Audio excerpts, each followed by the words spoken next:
But I'll tell you what is the problem facing this country right now is when the fucking Secretary of State gets on TV and basically states their party is trying to foment a coup. Hi. Is the State Department currently preparing to engage with the Biden transition team? And if not, at what point does a delay hamper a smooth transition or pose a risk to national security? There will be a smooth transition to a second Trump administration. Right? We're ready. The world is watching what's taking place here. We're going to count all the votes. When the process is complete, there'll be electors selected. There's a process. The Constitution lays it out pretty clearly. The world should have every confidence that the transition... And this theocratic piece of shit does not care about the Constitution. Pompeo is part of that hard-right evangelical Christian crowd. You want to talk about a Zionist? This motherfucker is a Zionist. And all the fucking foreign policy of the Trump administration has been centered around trying to make Jeebus come back to appease idiots like Mike Pompeo. Complete. There'll be electors selected. There's a process. The Constitution lays it out pretty clearly. The world should have every confidence that the transition necessary to make sure that the State Department is functional today, successful today, and successful with the president who's in office on January 20th, a minute after. Zionism is Jewish, as in this motherfucker supports the state of Israel in an attempt to make Jeebus come back. That's the only reason they support the state of Israel. Now, Israel uses idiots like these, like this guy, to have a bustling tourism sector. Man, they make so much money off of stupid-ass Christians going over there. And, like, I'm no fan of fucking Israel. I criticize Netanyahu all the time. You want to talk about a red herring? Coming in here and talking about Israel and Zionism to me is a fucking red herring. But you should probably look up what the word means first before you try to use it in a sentence. Afternoon will also be successful. I went through a transition on the front, and I've been on the other side of this.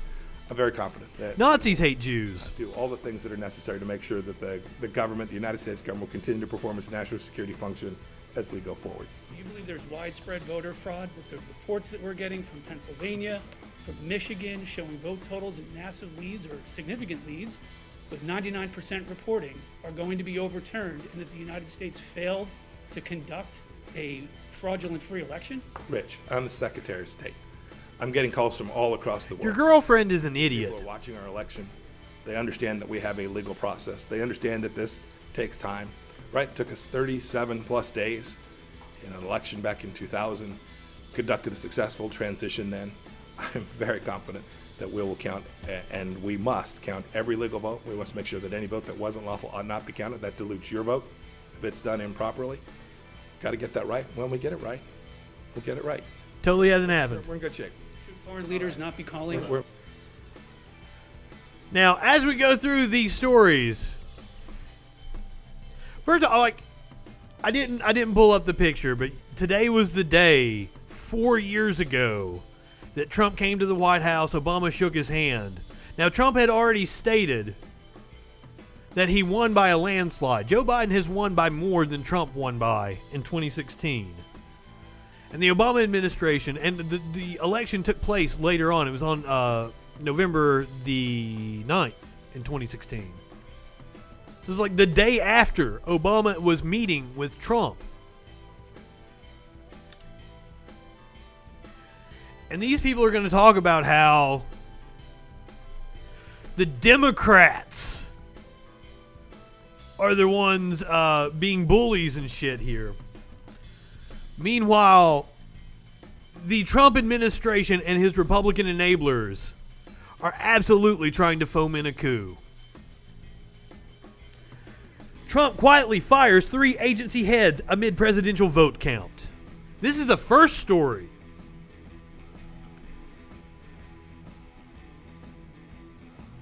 The head of the agencies that oversee nuclear weapons stockpile, electricity, and natural gas regulation overseas. This is the first of the firings. The next one is the most worrying one. Was Defense Secretary Mark Esper. Now, these are all Trump appointees that he's firing. People who weren't loyal enough to him. And Esper lost his confidence during the whole march over to the church.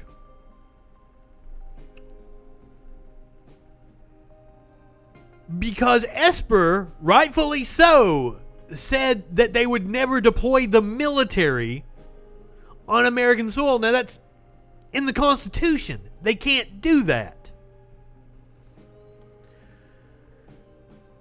But Trump got upset. Upset that he said that he would follow the Constitution, and that got this motherfucker fired.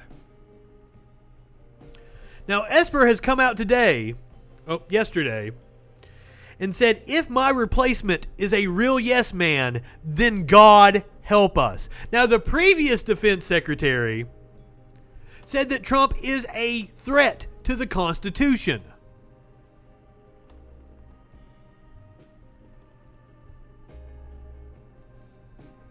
This one says if he installs a yes man, God help us. These are Trump appointees. The previous defense secretary was General James Mattis, who I constantly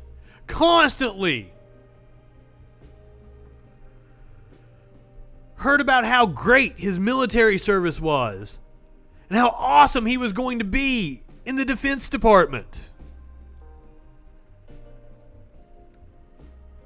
But then just as soon as Trump fires him, technically resigned, then I had to hear from right-wingers about how he's all in on the deep state, and I shouldn't listen to anything that he says. But I'm just telling you that the man that would know better than anybody, Trump's appointee as defense secretary, as in defense of this country, swore an oath to the Constitution, says that Trump is a threat to the Constitution. His next defense secretary says if his replacement is a yes man, then God help us. Now his replacement is indeed a yes man. So God fucking help us. Now, late yesterday,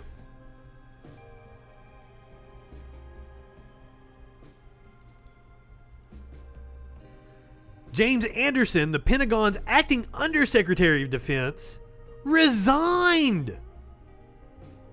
Oh, this happened today.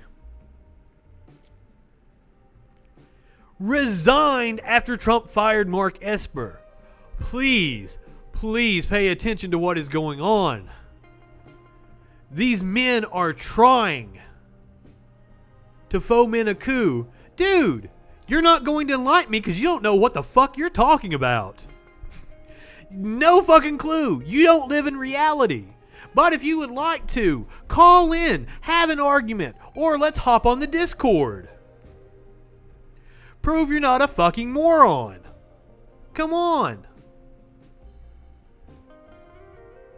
We'll hop in the voice chat. Show you got some balls, motherfucker. Call me fucking Bush League.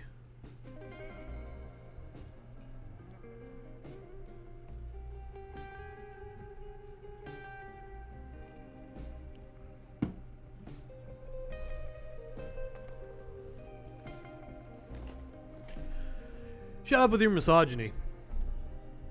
I don't stand for it.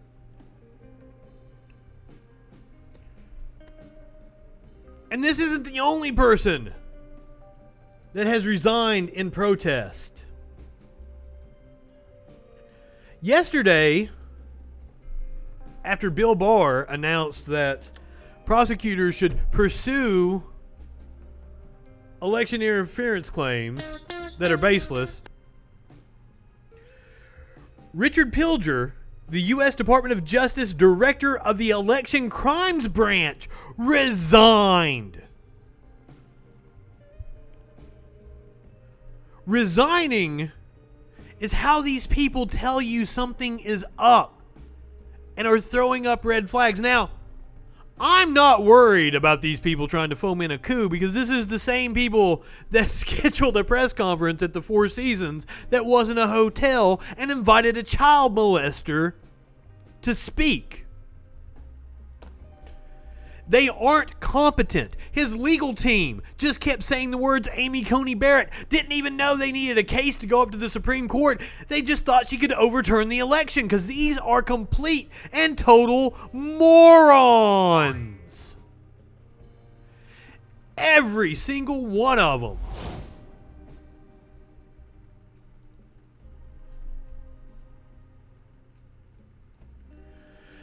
So much so that the law firm that represents Trump, this Jones, Day, and Porter Wright, they're the ones that are behind the suits.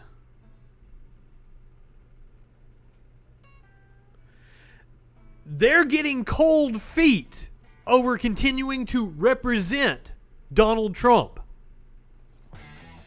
You want to know something? I actually have the Biden montage right here, you dumb fuck. Ah, shit, I don't have it. I didn't have time to talk about it, but hey. You wanna... I don't have it handy, but I mean, Trump raped a 13-year-old, so, I mean, if we're playing who's worse, it's clearly Trump, idiots. Well, that video that was going around was heavily edited, because I had a friend send it to me last night, was like, hey, what's up with this video? I'm like, well, that's not the video. I've seen the original video. Yeah, he's a little handsy. But even in his rape allegation, like once Tara Reid pushed him away, he was fucking nice about it. The man has empathy. He thought she was into it, he said. Cool. Well, if you agree Trump is horrible, let's fucking get rid of him. He's the problem in the country right now. Fuck off. Jesus. So this is the law firm that represented Big Tobacco, that represented the Bin Laden family. And they're like, yeah, no. Trump is being a little too much for us. Because literally, Trump is attacking our democracy and trying to foment a coup. Because all these legal challenges are getting laughed out of court. But even though the legal challenges are getting laughed out of court, Trump is still proceeding as if he's going to be president next year. He has ordered federal agencies to prepare for the February budget.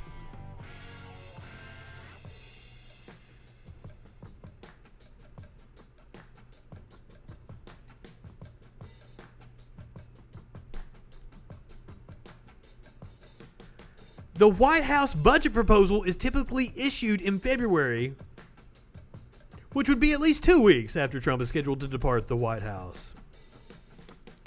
Now, the Biden administration is going to submit their own budget to Congress.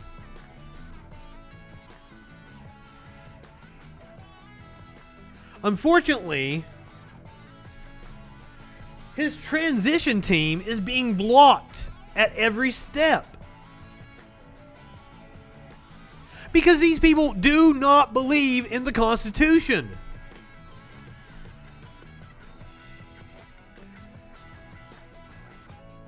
Trump is completely blocking cooperation from the truth. Now, in normal presidential years,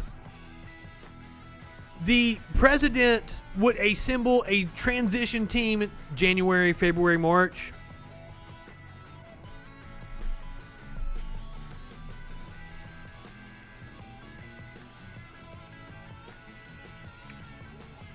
The team has been there is a team, but they've had to meet in secret because they didn't want to upset big baby Trump.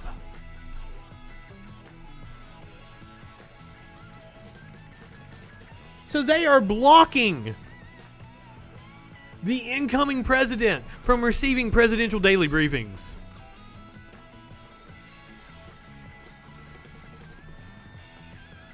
From getting any help from the outgoing administration, even though the Obama administration gave it to them. And that's what, like, I keep seeing right-wingers talk about repairing the rift and reconciliation. How can we repair a rift when you fucks don't even live in reality? You people won't accept what's going on around you. But I'm supposed to be conciliatory towards you. Now, Democrats, to their credit, are demanding that White House and agencies preserve the records of all this bullshit that's going on. Wrote to more than 50 federal agencies to say, hey, make sure you preserve everything. Because by God, hopefully, finally, an incoming administration will investigate the crimes of the previous administration, because we just keep kicking the can down the road. The presidential office is too fucking powerful. And the fact that Richard Nixon didn't go to jail is what has helped lead to this. The fact that Ronald Reagan didn't go to jail for the Iran-Contra scandal has helped lead to this. And the fact that the Obama administration came in and said, no, we're looking forward, not backwards, and didn't prosecute the Bush administration for their malfeasance and criminal negligence, is one of the reasons why we have laid the groundwork for Trump. People should face consequences for their actions.